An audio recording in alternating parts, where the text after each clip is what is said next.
Yemen में डरावनी हवाई तबाही, इराक ने लिया भयानक बदला। यूएस और यूके ने यमन की सरजमी को अपनी डरावनी हवाई मिलिट्री शक्ति से जो घायल किया, उस पर इराक का भयानक पलटवार। यूएस मिलिट्री बेस पर इराक के इस्लामिक रेजिस्टेंस का धमाकेदार वार। क्या यह तीसरे विश्व युद्ध का आरंभ है? दुनिया को हिला देने वाला हमला, जंग में हैरान कर देने वाला मोड़ आया है दोस्तों, जो दुनिया को विश्व युद्ध 3 के मुहाने तक ले आया है।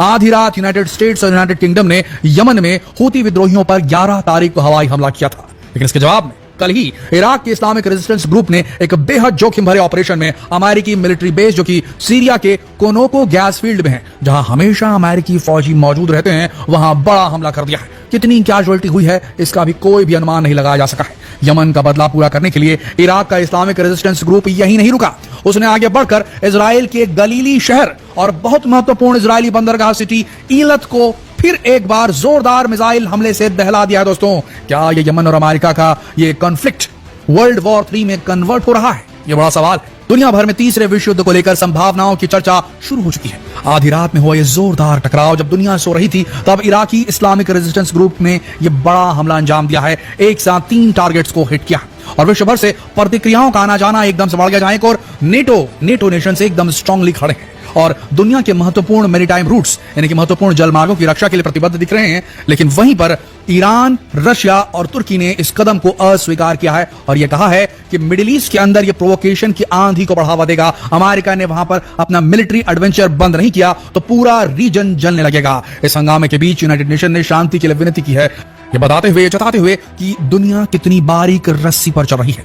एक कदम गलत पड़ा और तबाही आ जाएगी, विश्व युद्ध 3 का आगाज हो जाएगा। वैसे एक सवाल हम आपसे पूछते हैं, जिस तरीके से गाजा पे हमला होता है, हमास पे हमला होता है, हिजबुल्लाह उठ खड़ा होता है, ताबड़तोड़ कार्रवाई करता है। जिस तरीके से हिजबुल्लाह पर हमला होता है, हूती खड़े हो जाते हैं, हूती लगातार नेवी को टारगेट करने लगते हैं। उसके बाद यमन पे हमला होता है और इराक और सीरिया में मौजूद ईरान बैक्ड जितने भी इस्लामिक रेजिस्टेंस के ग्रुप हैं, वो एक साथ मिलकर यूएस बेसेस पर हमला कर देते हैं। अमेरिकी मिलिट्री बेसेस जो कि मिडिल ईस्ट के अंदर है, उन पर हमला करना शुरू कर देते हैं सीरिया पर। उसके बाद इजराइल की पोर्ट सिटी पर हमला करते हैं, इजराइल की गलीली पे हमला करते हैं। गोलान हाइट में भी पिछले हफ्ते जो है अटैक किया था इराकी इस्लामिक रेजिस्टेंस वालों ने, यह खबर आती है। तो दोस्तों, इसका मतलब क्या निकाला जाए? जिस तरीके से अमेरिका और यूके कोएलिशन बनाकर लड़ाई लड़ रहे हैं, जिस तरीके से इजराइल और यूएस कोएलिशन बनाकर लड़ाई लड़ रहे हैं, भूलिएगा मत, यहां पर अमेरिका जितना भी कहे कि हम फिलिस्तीन में इन्वॉल्व नहीं है, ऐसा बिल्कुल नहीं लग रहा है। और इस बात की पुष्टि इस बात से हो जाती है कि बाकायदा अमेरिकी खुफिया एजेंसी ने एक ऑपरेशन चलाया है, एक स्पेशल ऑर्गेनाइजेशन बनाए हैं,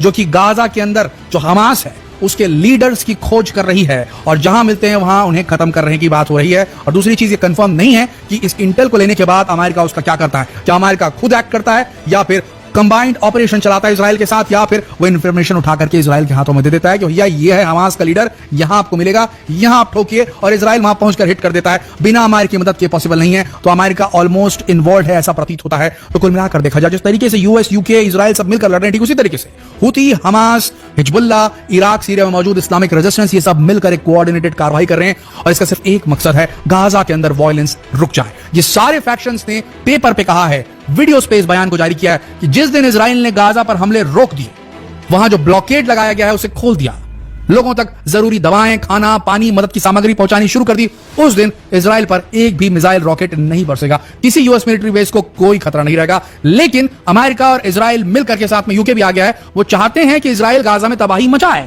इसीलिए वो खड़े नहीं, ना ब्लॉकेट खुलेगा, ना दवाइयां पहुंचेगी, ना सीज फायर होगा। आप अगर हम पर हमला करेंगे तो हम आप पर हमला करेंगे। कुल मिलाकर चारों तरफ से वहां पर जंग शुरू हो चुकी है, वो पूरा रीजन जो है वो शांत हो चुका है। और एक ऐसा बयान आया है यूएई की तरफ से, जिसमें यूएई वालों ने कहा है कि हूती विद्रोही जो लाल सागर में कर रहे हैं वो अनएक्सेप्टेबल है। अब ये शब्द यूएई की जबान में किसने डाले? क्या पश्चिमी देशों ने डाले? क्या अमेरिका ने डाले? क्या यूके ने डाले? किसने डाले? किस वजह से यूएई जो है वो अमेरिकियों का साथ दे रहा है? क्यों कह रहा है कि यमन जो कर रहा है वो अनएक्सेप्टेबल है? तब जब यमन ने अभी तक यमन की एक भी स्ट्राइक में किसी भी इंसान की मृत्यु नहीं हुई है। 27 हमले किए हैं यमन के हूती विद्रोहियों ने, लेकिन एक भी इंसान की मृत्यु नहीं हुई है। और इजराइल बाउंड शिप्स को टारगेट किया गया, जो नॉन इजराइल बाउंड शिप्स थे जिन्हें टारगेट किया गया, उन्हें उतना नुकसान नहीं हुआ। और सिर्फ वहां पर दहशत की बात फैलाई है। वहां पर यमन के हूती विद्रोहियों ने नॉर्मल मेरीटाइम इंटरनेशनल ट्रेड को उतना प्रभावित जो है उन्होंने नहीं किया। यूं कह लीजिए, दहशत की वजह से मेरीटाइम ट्रेड जो था वो वहां से शिफ्ट कर गया, लेकिन उन्होंने सीधे टारगेट नहीं किया था। ये सब जानते हुए भी अनएक्सेप्टेबल ये जो शब्द इस्तेमाल किया गया यूएई की तरफ से यमन के हूती विद्रोहियों द्वारा चला जा रहा है इस इजराइल रोको मिशन पर, उसे देखकर ऐसा लग रहा है या तो यूएई यूएई के मुंह में ये शब्द डाले गए अमेरिका की तरफ से, या तो फिर किसी प्रकार का दबाव है यूएई के ऊपर, अन्यथा यूएई के इस्लामिक कंट्री होते हुए, अरब कंट्री होते हुए किस तरीके से यमन के इस ऑपरेशन के खिलाफ बोल सकता है। और अपने वायु सीमा को, सऊदी अरब और यमन दोनों ने अपनी वायु सीमा को खोल दिया कि अमेरिकी आप आइए और जा करके आप आराम से यमन के ऊपर हमला कर सकते हैं। तो अब यह क्या है, पूरा जो यहाँ का रीजन है वहां पर एक जंग का माहौल बन जाएगा, जंग का माहौल बन जाएगा। और आपको बता दें, ये जिस प्रकार की शतरंज की चाल अमेरिका यहां चल रहा है, इसका सीधा फायदा इजराइल को मिल रहा है। सारा स्ट्रेस अब यमन की तरफ चला गया। मीडिया ने इजराइल को कवर करना बंद कर दिया। इजराइल में जो आईडीएफ जो वहां पर निर्ममता कर रही गाजा के लोगों के साथ, उसे पब्लिश करना बंद कर दिया। सबसे बड़ी बात जरा ध्यान दीजिए, जब पूरा Islamic world once for an all, शायद सदियों बाद ऐसा हुआ था कि पूरा इस्लामिक वर्ल्ड एक होता नजर आ रहा था। सऊदी अरब ने हाथ मिला लिया था ईरान के साथ में, और पूरे इस्लामिक कंट्रीज ने एक साथ एक स्वर में बैठ करके, ओआईसी की मीटिंग भी हुई थी, बहुत सारी मीटिंग हुई थी वहां पर, और उन्होंने साफ साफ कहा था कि इजराइल जो कर रहा है वो बहुत गलत है, उसके खिलाफ पूरी दुनिया को मोशन लेना चाहिए। जब ये होता हुआ देखा, एक होते हुए देखा जैसे ही अमेरिका ने, तो उसने वापस अपने डिवाइड एंड रूल पॉलिसी निकाली और उसकी चाबुक चला दी यमन के ऊपर। अब यमन पे हमला डायरेक्ट तो कर नहीं सकता, अमेरिका काफी दूर है, तो उसने क्या किया, उसने सऊदी अरब और यूएई को सामने किया।